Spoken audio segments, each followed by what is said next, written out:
آج میں جو واقعہ آپ کے آغوش پیش کروں گی وہ ہے دعا کی قبولیت کا انوکھا واقعہ۔ مشہور کویتی مفکر اور داعی شیخ احمد القطان کہتے ہیں، ہائی وے پر میں اپنی گاڑی چلا رہا تھا۔ میرے ساتھ میری اہلیہ اور چھوٹا بچہ عبداللہ تھا، جو راستے بھر کھیل کود کرتا رہا۔ اچانک ایک آواز آئی جس پر ہم نے کوئی توجہ نہ دی، لیکن جب رات کی تاریکی میں گھر پہنچے تو معلوم ہوا کہ بچے نے گھر کی چابی گاڑی سے باہر پھینک دی تھی اور وہ آواز اس کے گرنے کی تھی، اور ہمارے پاس اس کے علاوہ دوسری کنجی نہ تھی۔ اس لیے ہم گھر کے باہر حیران و پریشان کھڑے تھے کہ اب کیا کریں۔ اسی دوران قریب کی مسجد سے اذان کی آواز آئی اور مجھے یاد آیا کہ اس وقت دعا کی قبولیت ہوتی ہے۔ چنانچہ میں نے اذان کے بعد یہ دعا کی کہ اے اللہ ہمیں اس چابی کا بدل عنایت کر تاکہ ہم اپنے گھر میں رات گزار سکیں۔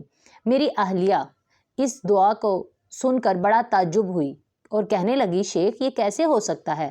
ہماری اکلوتی چابی گم ہو چکی ہے اور میں نے آپ سے 12 بار کہا تھا کہ ڈپلیکیٹ چابی بنوا لیں، لیکن آپ نے توجہ نہیں دی۔ اب ہم کیا کریں؟ کہاں رات گزاریں؟ میں نے کہا، میں نے اس ہستی کے حضور درخواست پیش کر دی ہے جس کے ہاتھ میں غیب کی کنجیاں ہیں، جسے اس کے سوا کوئی نہیں جانتا، اور اس کے بہتر ناموں میں سے ایک نام الفتاح اور دوسرا نام العلیم ہے، اس لیے وہ کنجی کی جگہ کو بخوبی جانتا ہے، جیسا کہ اس نے خود فرمایا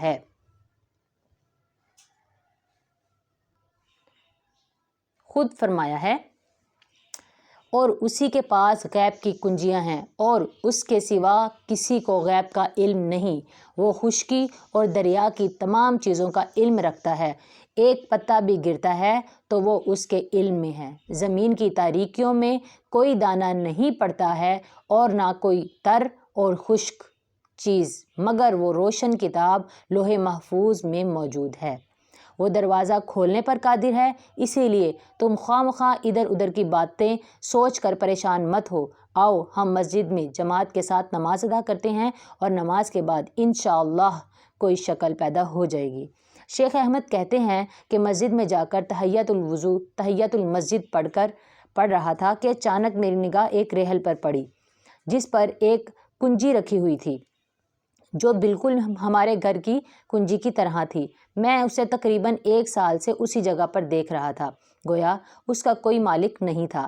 میرے دل میں خیال آیا کہ اس کے ذریعے کوشش کی جائے۔ نماز مکمل کرنے کے بعد اسے لے کر گھر آیا اور بسم اللہ الفتاح العلیم کہہ کر میں نے اس تالے سے لگا لیا۔ ایک حیرت انگیز اور فرحت بخش منظر سامنے آیا، دیکھا کہ تالا کھل گیا۔ میں نے اپنی بیوی سے کہا، تم نے اللہ کے ناموں اور صفات کی عظمت کا مشاہدہ کیا؟ اللہ تعالیٰ نے یوں ہی اور بلا وجہ نہیں بتایا ہے کہ اس کے 99 نام ہیں، بلکہ اس لیے ہمیں سکھایا ہے تاکہ اس کے ذریعے دعا کریں۔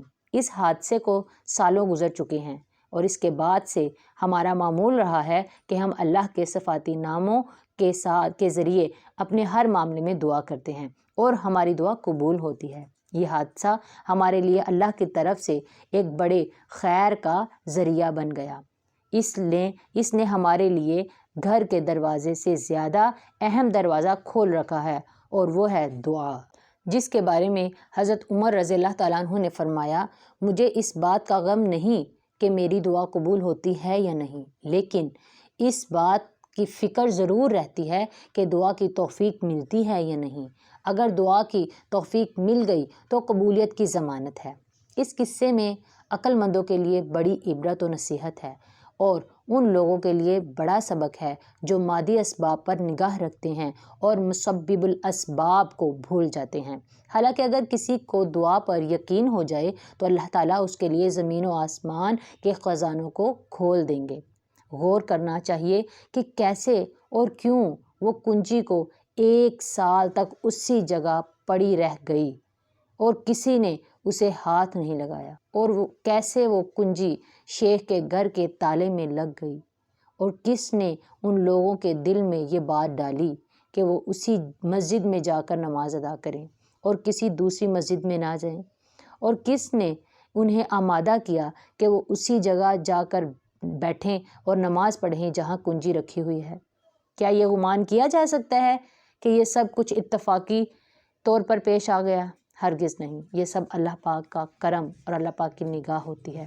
تو اسی لیے ہمیں اللہ تعالیٰ کے صفاتی ناموں پر غور و فکر کرنا چاہیے۔ اللہ تعالیٰ ہر ایک کے معاملے میں آسانیاں پیدا فرمائے۔ الصلاۃ والسلام علیکہ یا رسول اللہ وعلی آلکہ واصحابکہ یا حبیب اللہ۔